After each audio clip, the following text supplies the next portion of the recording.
Okay. Let me share it first, inshallah. And mute my phone.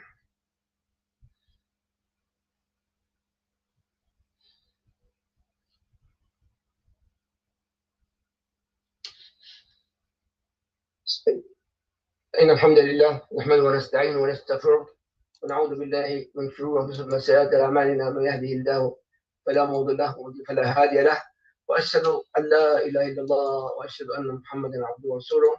السلام عليكم ورحمة الله وبركاته. brothers and sisters.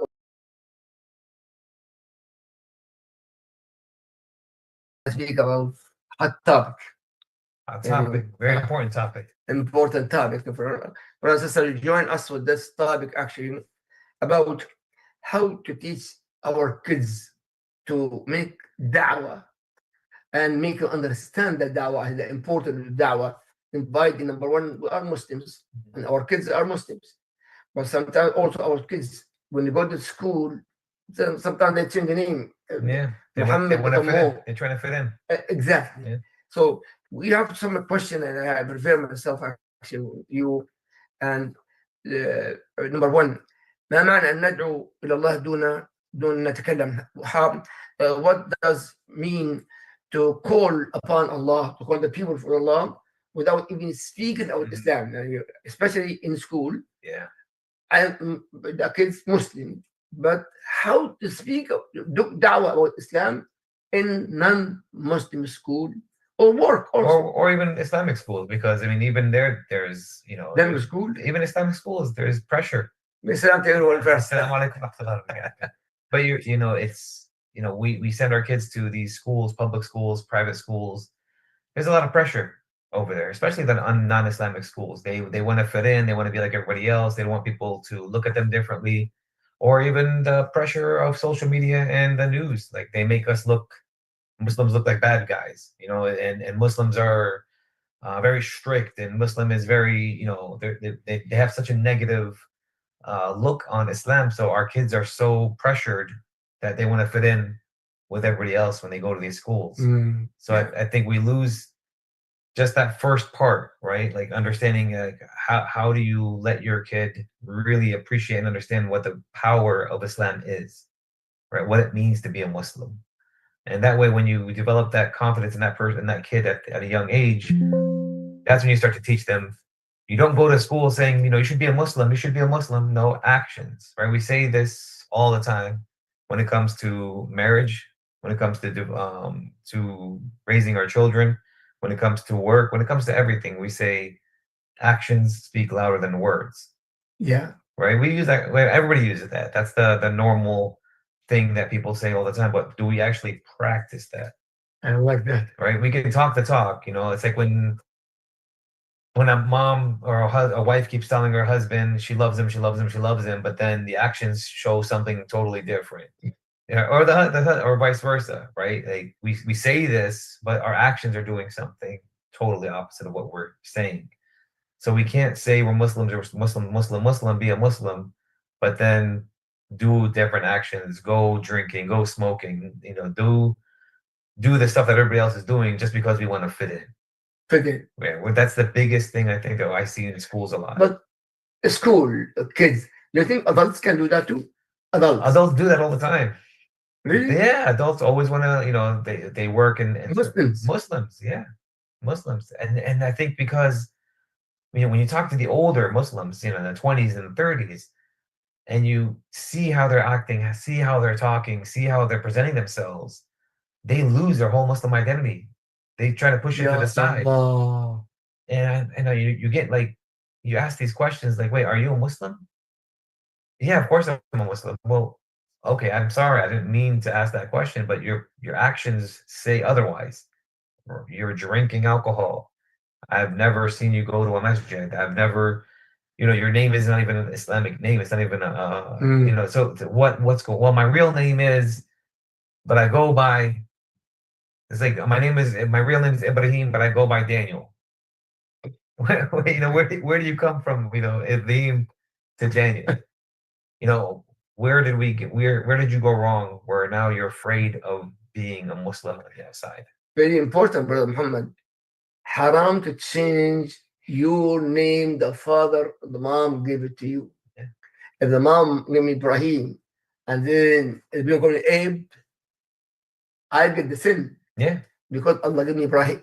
My parents said Ibrahim. Muhammad say Mo. And Or Mike. Yeah. Muhammad Mike. Mike. Yeah, of course. Yeah. Yeah. And listen, we live in a time right now where our kids, are growing up in a very polarized environment. Yeah, right? It's scary, bro. It's a very scary environment. Yeah. So we have to teach our kids to be confident and be. Yeah, and that's a learned behavior. Confidence is learned. We're gonna speak about this inshallah. Yeah, Actually, كيف نشرح للطفل الصغير الدعوة بالقدوة? How would we explain to the child to make da'wah by an example? Yeah, and By example. it's when we talk about actions speak louder than words, right? And we talk to a kid. Again, we talk to the kid at their age level, right? You're not talking to a 5-year-old like he's 15 or like he's 20. You're talking to them like a 5-year-old. So you explain to them, a simple smile is a form of da'wah, is a form of charity, is a form, just keep smiling every day. You go to school, no matter what's happening to you, you keep yourself smiling. As a parent. As a parent, this is how as a parent, this is how I will explain to my child. Yeah. Right? Just smile. And you're in class or you're in the daycare or you're in whatever school you're in. If you see toys all over the floor, go pick it up and put them in the right spots. You be that kid that cleans up everything. But some kids actually, I know some family, the kids will never clean even their shoes. Yeah. To move it to one spot. Even the mom said, put your shoes when enter the house, this please. Yeah. And there's no way that child, she have to move it, or the father, and put it in the spot. So now think about it. If they're not doing that at home, what do you think they're doing outside the house? I believe they are very perfect. And it depends, right? Because I believe and you would hope so. But I always see it as like when you have a teacher, and this is just personal experiences, you'll have those teachers that will say, your son, Ibrahim, mashallah, not even mashallah, if you go to a non-Islamic place, your kid always cleans up after himself. Your kid is always the one kid that always puts everything back. That you've taught your kid that on the outside, this is how you give da'wah. Because you as a parent, if you're a mom wearing a hijab, that's the only way that they're going to know that you're Muslim, yes. Right? We walk in, maybe you, but when I walk in, people don't look at me as a Muslim. They don't know I'm a Muslim until they hear my name. Right? Yeah, Allah. I thought I looked like an Arab or something, but they say I don't look like. The parents, for you have to be an example, good example. Absolutely. Good example to your parents. In fact, brothers and sisters, whoever listen to us, very important. There is no way a house, husband, wife, yelling at the same time, yelling at each other. There is number one, there is no peace, no tranquility in the house. And there is a hate. Yeah. There's a hate between husband, wife, and anger. And if there is children there, they imitate you. You're gonna lose only your kids who are not insulting, not respecting to each other. The kids sponge. Yeah, they suck up everything. Exactly, sponge. You take everything. Yeah. And if you don't teach your kids at the beginning stages of development, they're not going to know how to act, or they're going to only know how to act the way they see you acting. Brother, I'm a diver. Mm-hmm.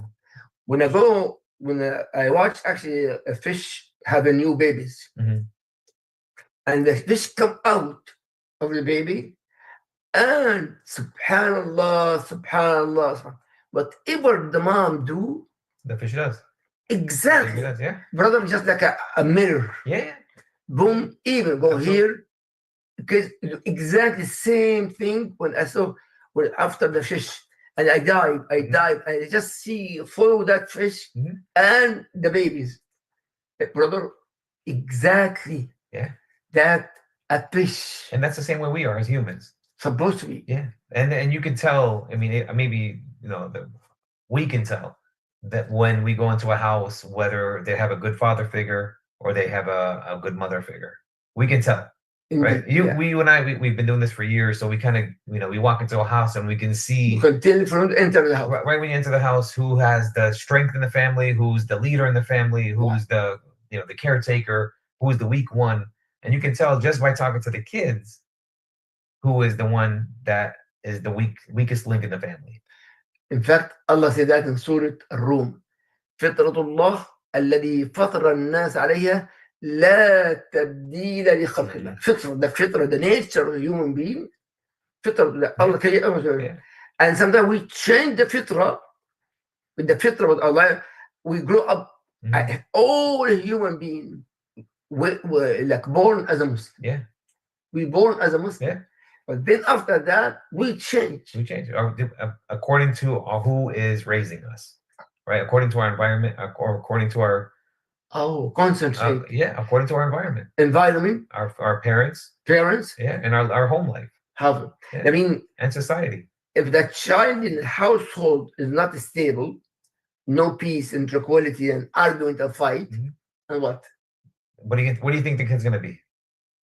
I agree with you. And we see this happening all the time. So how do you expect our kids to be confident in being a Muslim or being who they are when in the household you got all this clamoring going on, all this yelling, all this screaming, all this, and it's funny because when we go to these Muslim households, we kind of brushed on it last week a little bit, where the mother, mashallah, knows so much Islamic verses about how a husband's supposed to treat the wife, and the husband, mashallah, has so much Islamic verses memorized on how a wife is supposed to treat a husband, and they throw these in each other's faces, or they send little, TikToks to each other about, little hadiths and this and that. You're supposed to act like this to you see this happening in these houses now, and these kids are just watching, they're listening, and they're absorbing, and they're confused.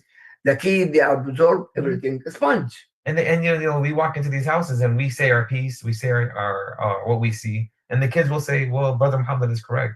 This is exactly what happens." And the kids will tell you this. يا الله لا حول ولا قوة.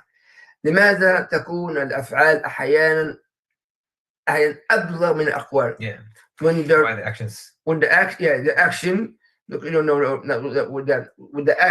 what you're doing, more than the words. The words. Because we talk about how powerful words are. The power, yes. There's a lot of power in the words we use. If you watch social media, if you watch the news, if you watch these things, there are certain reasons why they say certain words the way they're saying things, when they're talking about a certain situation, right?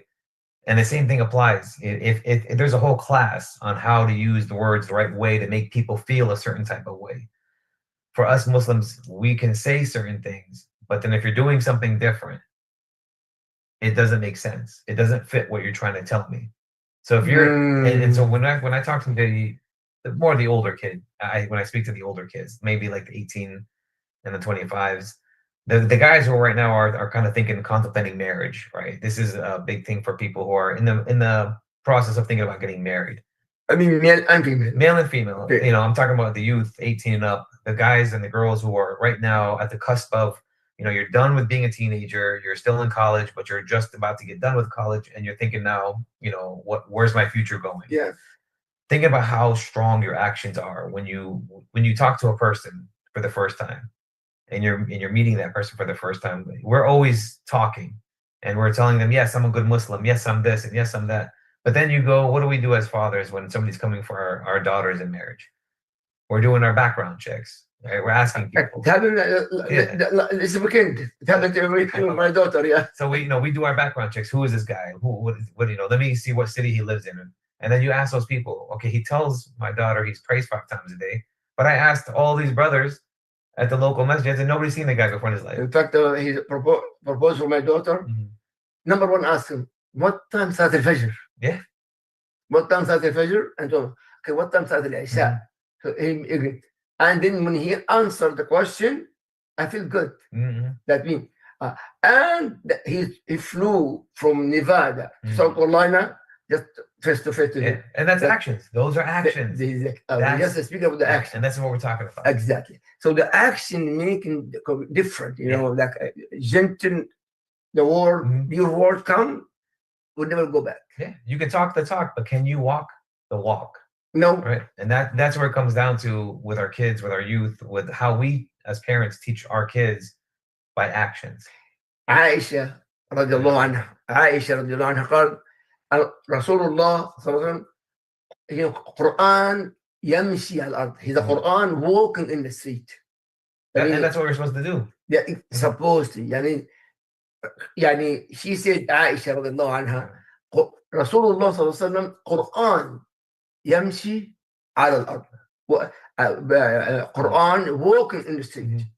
That's Rasulullah. And you know, it's and we laugh, we talk about this a lot, but women have more, I guess, power when it comes to this, right? Because of the hijab, because of the way they dress, that they're a walking symbol of the Quran of Islam.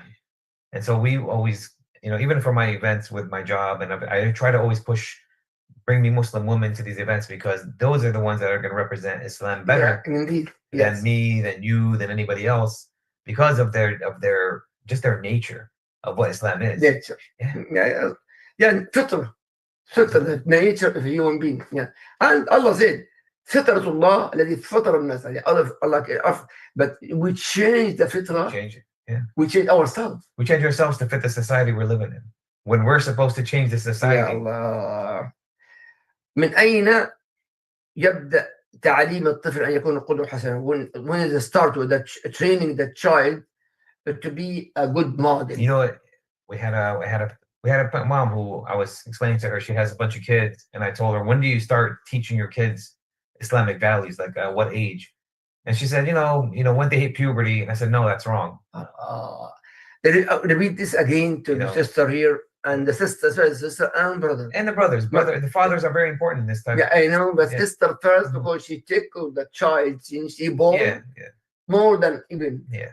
Repeat it again.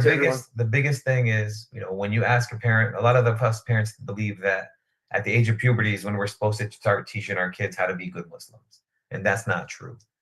That's just not true.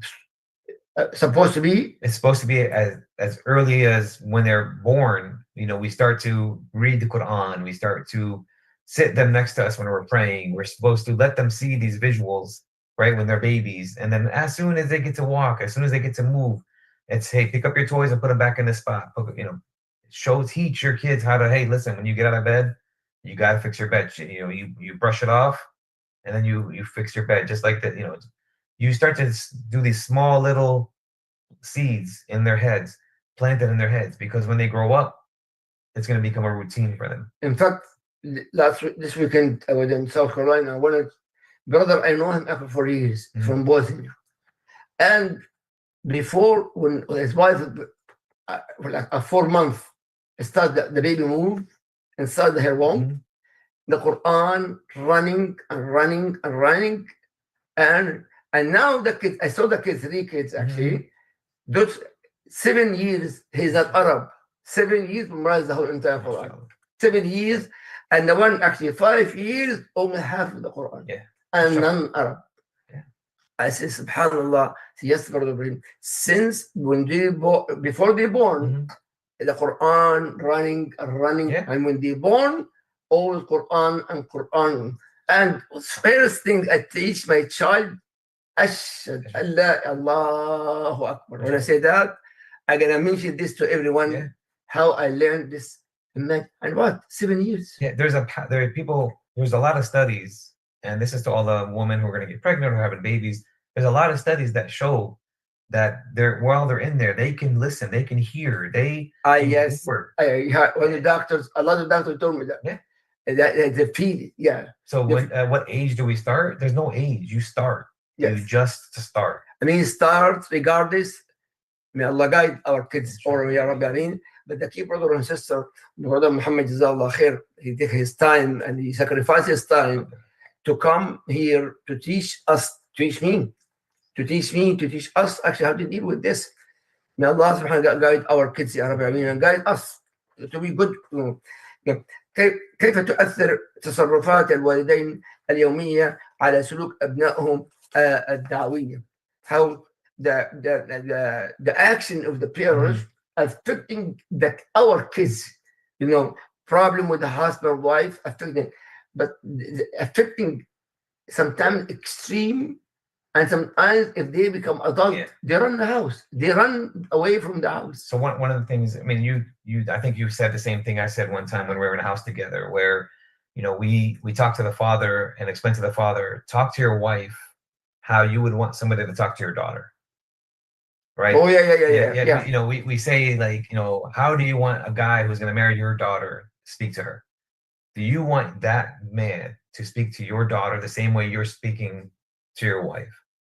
And you leave it like this. You don't even wait for the answer. Just I want you to think about that for a second.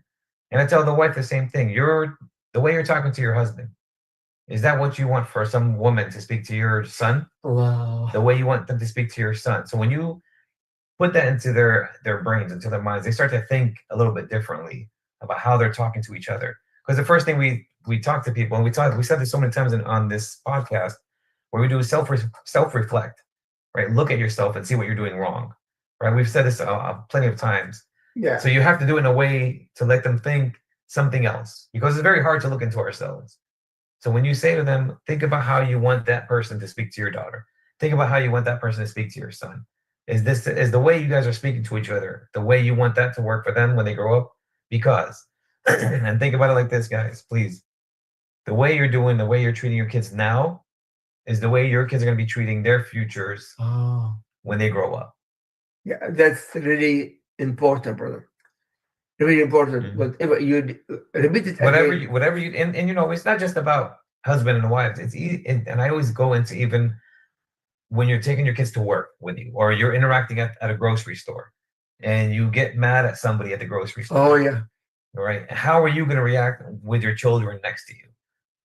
That your children are watching how you're going to act to that issue that just happened. He will imitate. He will imitate. When he grows up, he'll be the same way. Well, I saw my father do it like this. And my father, and so we don't realize the power of what our actions are doing for our kids in the future. But we have to consider some people barely to see your father. Work, and he come home and go with his friends. Yeah. A lot of people do that. Yeah. So can we blame the kids? You can't blame the kids. And again, we said this, right? We said we can tell when there's a problem in the house, and who is the cause of the problem by the way the kids are talking. Yeah. Right? When you see this and you say, well, the dad's never home. What do you expect when you have no role model in the house? Exactly. That's exactly. I mean, it's very important to be a model back your action. What action with the Wallahi is the seerah, the history of Rasulullah, and how if we understand every household, understand how Rasulullah dealing with his household, our problem is solved. Oh, I mean, plus in the Quran too. Everything's in the Quran from 1400 years ago is the answer for today. Indeed, agree. نعم، ما الصفات الأساسية التي يجب أن نزرعها في الطفل ويكون قدوة حسنة؟ What qualities? Yeah, the qualities when you put like a seed, put it in the kids to become a role model. Yeah, and so we said, like we said, we started at a young age, right? You start planting those seeds, smiling, picking up the trash, picking up the toys. Little things like this will really influence that kid to when he goes in the outside, when he starts going on the outside, when he starts dealing with the non-Muslim population. I don't think we understand the power of our kids, like influencing the other kids on the outside. Oh yeah, trust me. Right? We have, I mean, subhanAllah, we talked about this before, where Islam is like a leadership religion. Indeed. Right? We are meant to be leaders. If you're a Muslim, you're supposed to be a leader, not a follower. Yeah. Right? We only follow who? Allah. And so Rasulullah is our example. So we already have the people we're supposed to follow. We already have the rules. We have all the rules, the guides to tell us how to live and how to act and how to perceive and how to do things. So when you start doing that at a young age to the kids, and I've seen this subhanAllah in non-Islamic schools, non-Muslim schools, when you go to a school and you talk to teachers that have Muslims in their classes, and I know sometimes I ask questions that doesn't have anything to pertain to my work or pertain to what I'm doing, but I always ask the teachers, how is that person over there in your class? Oh, Mr. Mohammed, if I had 5 more of these kids or 10 more of that person, I'll be the happiest teacher in the world. And mashallah, it's a Muslim. Alhamdulillah. Alhamdulillah, it's a Muslim. And so I always get nervous when I ask this question, because when I'm in the courthouse and I see a hijabi coming into the courthouse where she got arrested for something or something happened, I get very... You see that? Oh, yeah, I see that. Seen that before. And it hurts because... With hijab. Wow. And it does, it hurts. So when you go to class, when I go to these schools and I ask these questions, I get a little... please tell me that they're doing good. Please tell me that person whose name is Muhammad is doing good in that school. And they'll, alhamdulillah, when the teacher says, Mr. Mohammed, if I had 5 more of these guys in my classroom or 10 more of these guys in my classroom, my job would be so easy. Yeah. The sister of the hijab, sorry to out of the topic. The sister of the hijab, young, Young, yeah. and they taking drugs, Yeah. and with hijab. With the hijab. That's the power of society. That's the power of peer pressure. لا حول ولا قوة إلا بالله. There's a question here. How we gonna teach our kids to respect their parents? Well, respect those of different faiths. Or that respect their parents, number one, and respect non-Muslim, Christian, Jews, Yeah. Buddhists. Yeah. How to respect that? We're not accepting, for example, we're not accepting the religions of the Christianity or Jews or the other colors. Yeah. We do, but at the same time, we deal with them. We have to deal on with daily basis. Yeah, and again, it goes back to examples, right? Leading by example. When you're on the outside and you're at the grocery store, you can't avoid non-Muslims. I mean, khalas, you're living, Yeah, we have living no in the West. choice. You have no choice. Yeah. So the way we interact with them, with our kids around us, is going to really kind of dictate how our kids are going to react and how our kids are going to act with them, right? When they meet them on their own, because they're going to go to schools, they're going to go to colleges, they're going to go. So our kids are going to be in the real world. As much as we try to, and I talk to a lot of the parents, we try to always put them in a bubble, right? We want to put our kids in this Islamic bubble that, khalas, like, you're in my house. This is we teach you this. But at the end of the day, they're going to grow up and they're going to go out there.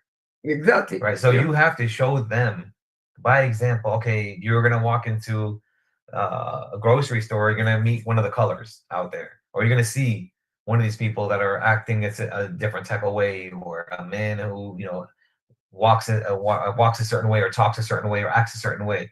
You have to be that parent that explains to your child, you're going to see these types of things, and we're Muslims. This is not the way we act, but we have to just understand that this is going to be the world we live in.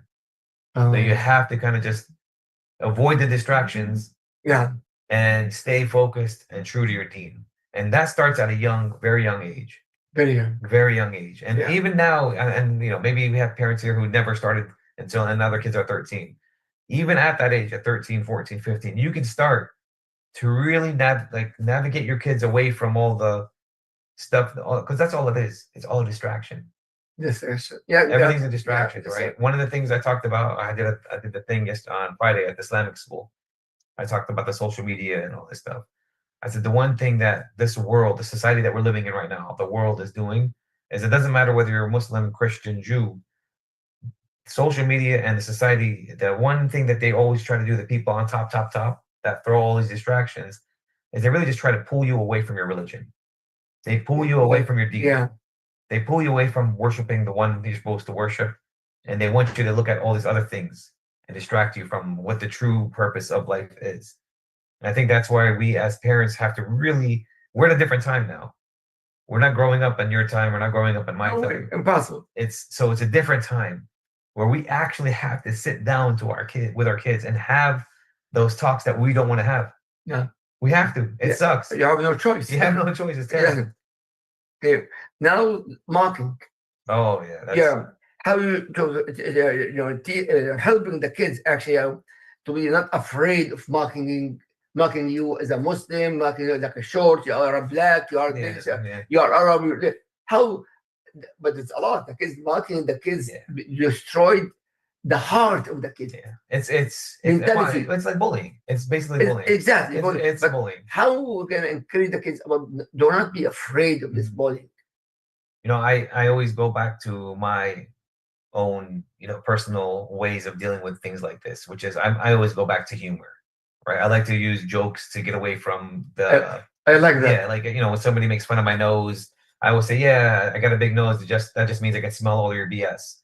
You go back with the humor. You take that power away from that person who's talking, right? And then that person now feels. I don't want to repeat again. This is very important. Yeah, you. So our kids now, a lot of people mocking them some way. Someone, you are short, you are black, you are this, you are this.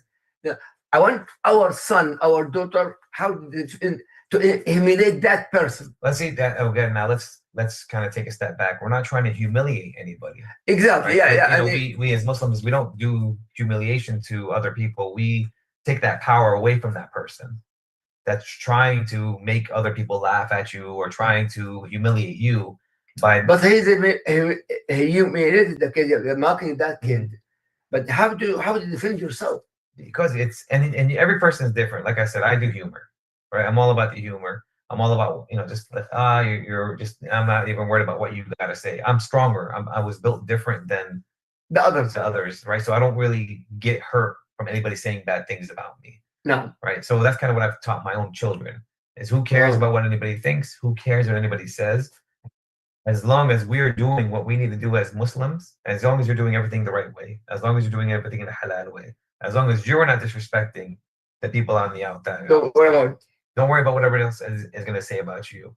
The biggest thing I think people also have to worry about, or no, not worry, but understand, is that when people are mocking you, that's a show of their insecurities. They're so insecure about themselves that they have to really mock you. They're jealous. They're maybe they don't have a dad, so they know that you have one. Maybe they don't have parents, and they're mad that you have two parents. There's some envious or something wrong with that person that's bullying. I believe 100%. If mocking the kids, bullying that kid, it means something in that house. In that house that's causing that kid. Yes. And we've seen this. We've seen this in the house that we go in together, and you see the friends of this kid, of this kid who mock this kid, who are jealous of this kid, who are so envious of this kid that they make fun of him, that they make these group chats and they send these little Snapchats and stuff. And I believe, brother, this is advice for everyone here. This if find out if bullying and mocking your son or daughter, a lot of boys like this I know actually in person. The boy become a girl and the girl become a girl. They change their manhood. I don't want to speak too much, but really you have to save your kids from public school, especially find out that they mocking even once. And it's hard because sometimes they are hiding. Yeah, well, they hide it because they don't. Well, they don't want to look like they don't want their parents to get mad at them. For getting bullied. But when you find out, you should tell the principal immediately, not the teacher. No. Not the teacher. Go to the principal. I 1, 2, 3. That person. Your finger. That person. And get the names. And this is just from just the experience of working in this field. You have to write down the date and time that you went to the school. Exactly. You have to write the names of the students that are messing with your kid. And you have to talk about and write down the name of who the person you complained to, the principal's name, the administration, whoever you spoke to. Write all the stuff down in a folder. Keep everything together about that certain situation. Yeah, exactly. Because most of the school now recorded. Everything's they're recording. Yeah, everyone. So if they're recording the conversation, they record the time, what happened exactly. Absolutely. Yeah, I say a lot. Actually, when I hear this kind of stories, the boys become girls because no confidence. They have no self-esteem. Absolutely. So self-esteem here, brother. We want really. Sometimes the parents themselves have no self-esteem. And see that, and that's where you come into understanding how you can develop self-esteem, right? How can you, as a person who has no self-esteem, teach somebody to give self-esteem? Do you think, Brother Mohammed, to have one day with everyone watching us about some strategy to have this kind of self-esteem? I grew up as a fighter. Yeah. I was karate, my fighting is my life. Plus, I make money east when I came to America. But a lot, when I came to America, a lot of public school, I was teaching part-time public school. I think I'm talking about years, more than 35 years. But I hear now is more. Yes. But our kids now is amana. We want they to have one sense to self-esteem. Maybe like how to have a lecture just on how to develop self-esteem. Exactly. Yeah. When you, brother and sister, inshallah, brother Mohammed, prepare something here with the question and answer sharing together. How can I prepare our generation in America, in Europe, in anywhere who are watching us, how to make our kids a hero, number one, number two, have self-esteem, have self-defense, not fighting, no. self-defense mentally. Yeah. mentally. You have to be like these days now, and our kids really have to understand this. We have to be quick on our thinking, right? You have to be quick to answer whatever that person is saying. So our brains have to have the capacity to listen to what was said about me and to answer back. To reply back, because you can't give that person time to recover or to come back with something else to say. No. And it's hard. It's very hard. It's a very hard thing to master. Yeah. Actually, a lot, especially the Muslims in the college, especially in college when I come to America, they're mocking me just because I pray in front of everyone. And some Muslims, they're afraid even to pray in front of everyone. I don't care. I stop the car. I drive. Salah. As long as you're not blocking the road or anything. Yeah, indeed. Yeah, I'm blocking them. Because I will tell you, I do see sometimes with some of these Muslim brothers who, they want to like show that they're confident, and they'll pray in front of, on the hallway where people are walking. It's like, brother, there's a room right over there. Go pray. Somebody actually said, "Oh, brother Ibrahim, I'm making da'wah." Yeah. No. You're not making da'wah. This is not da'wah. That's not da'wah. You're interrupting people's. Yeah, you need to still. You have to make peace also. For example, I pray yesterday. The airplane was flying. The airplane. That's it. I thought we're gonna die. The weather was very bad. Subhanallah, I have wudu. So I take 2 rak'ah because I'm dying. The first rak'ah, قل يا أيها الكافرون. The second rak'ah, قل هو الله واحد. My wife, أشهد أن لا إله إلا الله وأشهد أن محمد رسول الله. And the other people, we're dying. But subhanallah, is a Muslim brother and sister. I'm not feeling death at all. I just pray, and after salah, subhanallah, walhamdulillah, la ilaha illa anta subhanaka inni kuntu minadh-dhalimin. And after that, we arrive, and now we are seeing. My point, brother and sister, this topic here with Brother Mohammed, I encourage him a lot to have one session for male and female, boys and girls, and parents. How to have a self-defense, not karate here. No. Number one, and have self-esteem, internal, how to act, and to whoever around you as a Muslim is amana. Inshallah, next week or whatever, text me and call me, actually tell me we're gonna for Sunnahfollowers and social media. It's very important to me, inshallah. Now, marking now you see Allah. But with this kind of course, can give us maybe a workshop, maybe it's going to take a process. It's a process. Now, ما المواقف اليومية البسيطة التي يكون أن تكون بها دعوة. How is we finished. This right here. The question: what the simple everyday action can be served. Silence of da'wah. I think also when we talk about the silence of da'wah, like how to kind of be silence of da'wah is very important to me. Yes, especially in non-Muslim countries. Non-Muslim countries. No, you're right, because it's in non-Muslim countries. It's we have to showcase what Islam is compared to what they tell people on TV what Islam is. Yep. Right. We're fighting society. We're fighting social media. We're fighting the TV, we're fighting the news. Like Muslims we're just constantly in fight mode. We have to constantly keep fighting. So it's very important, brother and sister, please. And so we have to really kind of understand that there's a way to retaliate and fight back, but in a quiet way. Yeah. In a quiet with action. With actions. Yep, absolutely. Yeah. And so when you explain to people, and a lot of the kids don't understand what I'm talking about when I talk about silent da'wah. Right, because they watch these social media guys who go on doing da'wah, and they're mocking the Christian, or they're mocking the atheist, and they're videotaping it for YouTube, and they want to get all these likes and follows, and so I have to explain to them that kind of da'wah is not the proper da'wah to do. There's a way of doing da'wah in a calm, good way, right? And so when you talk about silent da'wah, it's what the kid will say to you, or your friend will say to you, every time we pass something on the road, you have to stop and take it out of the road, and you take it away from the road. Or every time we see trash on the floor, you always pick it up and throw it in the trash. What's wrong with you? Or every time you see a homeless guy on the street, you give him $2 or $5. Why do you give that guy money when you know he's going to use drugs? That's silent da'wah. In fact, when I was in Texas, actually, one person came to the masjid with another Muslim, but the one he is not Muslim. He wanted to become Islam. And I asked him, actually, they are neighbors. This is very important here. Whoever your neighbor is a non-Muslim, regardless what kind of religion. And what? That the Muslim, every time come with his car, he clean from our neighbor, he clean, and put in the garbage, in his own garbage. Every day. And then his neighbor asked him, why are you doing that?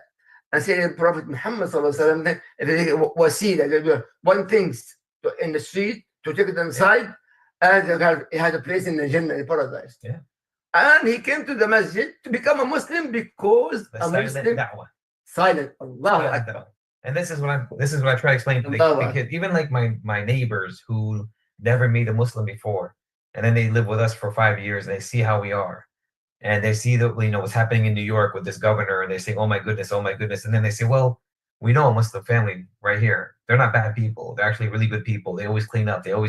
So the silent da'wah brings the conversation about Islam. Why do you do this all the time? Why do you pick up the trash? Why do you? For his neighbor. And for his neighbor. So, it brings the full circle about how, when I tell the kids, this is how we do silent da'wah. Exactly. If the parents this kind of action of da'wah, your son, your daughter will imitate you. Absolutely. Imitate her. Absolutely.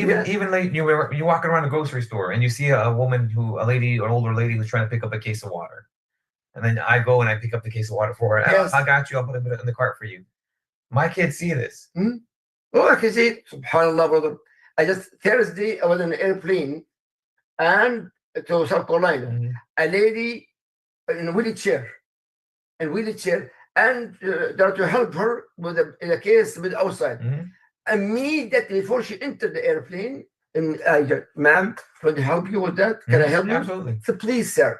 I take it to her, and she said, I didn't touch her, of course. Yeah, of course. Because she walked a little bit, and I put it back. The key here, that's why she kept in the masjid second day. Yeah. So when she behind me, and in the front seat. And then when I asked her, immediately landed, and they immediately went to her back. Say, ma'am, do you need help? Please. I take the bag, I carry it for her. She walked on the front, and with outside the airplane, I put in a wheelchair. Yeah. And then, what are you doing here? I said, I'm here just visiting a ceremony on Friday, and Friday she came to the masjid. He came to the masjid. Silent da'wah. Silent da'wah. So, but the key, if you act as a parents, your son, your daughter will watch you, and they'll never. So now my kid sees me pulling the water, or me carrying the bag, or me doing something for another person. My kid now will say, "Oh, you know what? I think I should. Dad's not here. I have to do this now." And Allah said in second ayah in Surah Al-Ma'idah, وَتَعَاوَنُوا عَلَى الْبِرِّ وَالتَّقْوَى ولا تعاونوا على الإثم والعدوان. وتعاونوا, help each other by righteousness. And the ayah said, not Muslims. Allah said, helping each other with righteousness and peace, and do not help each other out of aggression or rebellion. And Allah said, وَاتَّقُوا اللَّهِ, fear Allah. At the end of the ayah, إِنَّ Allah shadid al-iqab. There's severe punishment if we don't do that. Yeah, and second ayah, and that should come ayah al-Ma'idah. That should come natural, right? We're Muslims, that's the fitrah. We should always know this when we're born. Fitrah, nature. Yes, I agree with you, brother Muhammad. Now, this question here, inshallah. This question, Jamal.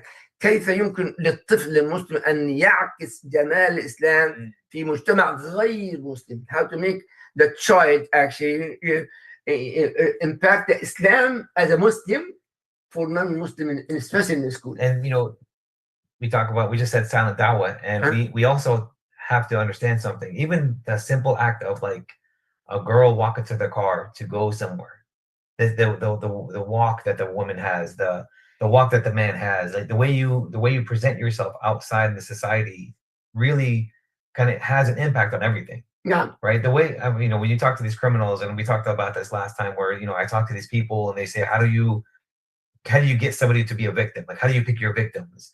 And they tell you the way they walk, the way they talk, the way they act. Like they watch these things. So human nature, we watch each other, right? We there's how many people here like to people watch, right? We sit back and we just watch how people are walking around and see people doing things. Human nature, we watch people, we look at people. So even as simple as your kid walking to their car to go to school, and that person, that's the neighbor, that's like, we always have a nosy neighbor who's looking out the window watching that kid go out to the car, and seeing that kid see a piece of trash on the floor and stopping to pick that trash up and putting it in the garbage can, and then going to school and leaving. Nobody's watching that kid. No, they're not. That kid is not doing it because my mom is watching or my dad is watching. That kid is doing that out of habit, and because his parents did it. Yes. And now the neighbors see this, and they say, "Wow." That example become an example. And it's such a small thing. That's the beauty of Islam. Indeed. And then especially I keep going back to the women because they're the biggest representation of Muslim. The woman, yeah, I agree. And so when you see a Muslim woman, going and picking up something, or going and helping somebody, or going and doing something, and they do it with such elegance, such grace, and such passion, that's going to be the beauty. That's going to be what people see on the outside. Yes. And that's what's going to bring people to Islam. Yes, I agree with you. Now, كيف نوازن بين حفاظ الطفل على واحترامه? How we can balance for the kids to keep his identity as a Muslim. Yeah, it's tough because you're in, like I said, we are tough. It's tough. We're in a country, or we're in the West, where being a Muslim is frowned upon, right? We have, like I said, we have the world against us, right? I was in the school last week, and I said, my motto: we're Muslims, we're built different. That's my motto. The kids, as soon as I said we're Muslims, we're what? Built different. The kids know we are built different. I agree with you. Our nature. Our nature. Yeah. And so we go against what society tells us to do. And when you go against what society tells you to do, you become part of them. No, when you come against them. When you're against them, they don't like that. Yeah, it depends, actually. Sometimes you be part of this, and sometimes against what you are believing. Mm-hmm. And so when you talk to our kids about their identities as Muslims and how to be proud of their identity, we can't just expect them to know how to answer certain things when kids come up and ask them questions, right? Let's say you have a kid who's 15, 16 years old, or 14, 13 years old, in their teenage years, they're going to have friends now that are going to ask them to do some stuff, right? Repeat this. Repeat to everyone. Yeah. So I see we see this a lot. Yeah. We see this a lot in our talks with families when we go to the houses. Once the kids hit the teenage years, they start to get these questions from their peers, from their age group kids. Let's do this, and let's go smoke this, and let's go to the vape shop. Let's go here. Let's go there. We as parents have to really talk to our kids before those kids talk to our kids. Affected, yes. So we have to explain to our kids, look, as Muslims, it's haram to put anything in our body that's going to do bad to our body. Yeah. Right? And so we again, this happened 1,400 years ago. Like I always say, whatever was said 1,400 years ago works today. Yeah, Allah. Like it works today. And then you explain to your kid, there's a reason why Allah subhanahu wa ta'ala tells us don't put anything in our bodies that's going to affect our bodies. Indeed. Now, vape, the baby clothes, what's called a vape, cigarette, vape. Yeah, vapes. Every corner now, because that's every corner now. Absolutely. Vape. Absolutely. Yeah. And there's a reason for that. Then we can have a whole meeting about a whole discussion on why there's vape shops at every corner, liquor stores every corner. Okay, brother. Now, متى يحتاج المسلم إلى كلمة ومتى تكفي القدوة? How should Muslim to be speak about Islam? Islam, good or bad? Yeah. So for us as Muslims, we can't go around, to the schools and give dawah. We just can't do that, right? We can't legally also. You can't do that. Even at our jobs, at our works, we can't go around talking to the office personnel. Hey, you should be a Muslim because we can't do this. I see actually the Volkswagen, the Hunter. Mm-hmm. They are the Moroccan mother. They do that. They can't do that. You shouldn't. I know, but they do. Yeah. When I'm happy with that. Yeah. That يجادلهم in a good way, in a good matter. Yeah, No, what is no, doing? no, no, no, no. Yeah. We and then I like, I guess their enthusiasm is good, but there's a way of um, kind of doing it in a nice, polite way. Yes, suppose da'wah has to be very nice way. Absolutely. Yeah, And yeah. so you, as Muslims, we can't initiate that conversation, right? We have to wait for the conversation to come. To come, exactly. Right. So when Yeah. when we say, when the people at the office say, "Hey, Muhammad, we're gonna go out for drinks. Let's go out for drinks." I'm not gonna say, "Well, I'm a Muslim. I don't drink. This is bad for your body." I'm gonna say, "No, I can't. I have so many things to do at my house. I got so much things going on. I can't do it." After the third, fourth time, those people are gonna start to see what's going on, and that conversation might happen after the fourth week of them asking you, say no. They're gonna say, the next day, Monday, Tuesday, they're gonna come and say, Mohammed, we always ask you to come drink. How come you don't come and drink? That's when now that Yeah. conversation has started. Okay, well, let me be honest with you. In my religion, I don't drink because, and then you can start that dawah. You can, Indeed. how do you, and then you say, well, how do you feel after you drink? All of Saturday, you drink. How do you feel on Sunday? Oh, I wake up with a big headache. And what else? Well, yeah, I throw up and I'm sick and I feel bad on Sunday. Okay, what else? What about your money? Oh, yeah. How much money did you spend on all this alcohol? Well, I like that. Because you listen to the way people talk in these offices, and they get their paycheck every 2 weeks, and they count up how much. Okay, my rent is this, my electricity is, my drinking is going to be this much. I can spend $200 this week on drinking. Why would you spend $200 on drinking? You can put that $200 to something positive. Allah, But that's how I like that. But that's how the society thinks. So yeah, these are nice. I like this. When you think about how they spend their money and how they spend their time and how they spend just trying to forget about their week. Oh, my job is so hard. I have to go drinking. What? What do you mean you have to go drinking? If your week is so hard, why don't you take the weekend to relax? Well, drinking is my relaxation. But you just told me on Sunday you have headaches, you're throwing up. That's relaxing. And then you wake up on Monday with no money in your account. Okay, the last question here, and then you think about the drinking da'wah or the week. Yeah.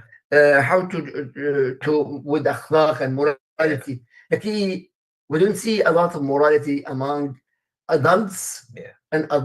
And the children, morality, morals, like Prophet Muhammad, the Sahaba, the companion, very important. And so when you look at the way that the people out in the society are doing da'wah, right? Oh, when you look at, because our youth, our kids watch these guys. They watch these social media influencers. They look for the YouTube clickbait words. They look for these things, and they watch these people do da'wah, and they're mimicking these people now. They're mimicking, because you watch the video enough times, you start to memorize and start to know what these people are saying.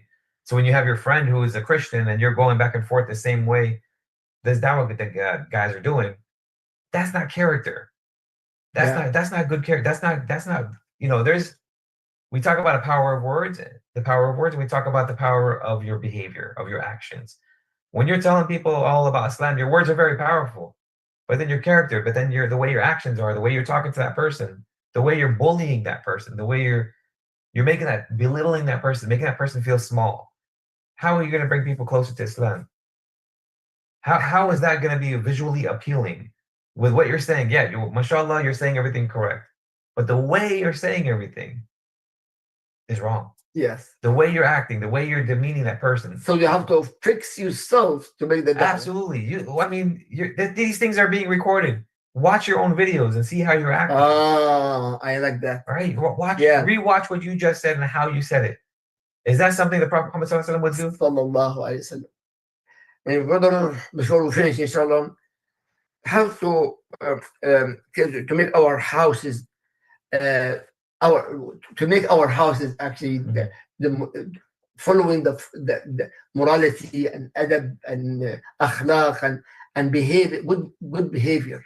It all stems from the small things that we do in our house, right? That the small little actions. I mean, husband and wife, husband and wife, husband and kids, wife, father and the children, mother and the children, all the interactions that we have in the house, really kind of dictates how that feeling of that house is going to. How many times have we walked into these houses and we feel the, and then you walk into a house where it's a good Muslim household and you feel good when you walk in. Yes. In fact, I feel, because I deal with the jinn. I didn't know jinn. Yeah, but I try to fix the houses of the person who have a jinn inside the person.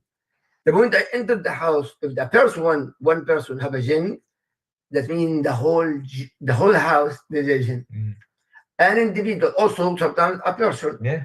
But this is different type of thing. Now, how to really the seeds in our houses of morality, respecting and honor etiquette before we finish. It's again, it's the way we acting with each other, right? Husband and wife, the way we talk to each other, the way we approach each other. I always try to tell the husbands and wives, do you guys joke with each other? Do you guys play with each other in front of your kids? Like, is there a time where you just do something dumb to each other as a joke, right? Like, maybe like go back. That's very important. Yeah, it's very. Sometimes laughing but mocking each other. And so, of course, you have to understand the level of a joke, right? And the difference between a joke and mocking. Right. I mean, husband and wife loving each other, but when they speak to each other, with not nice names. Yeah, I don't speak, of course. Yeah. You don't want to say these words online on the computer, on the videos. Yeah.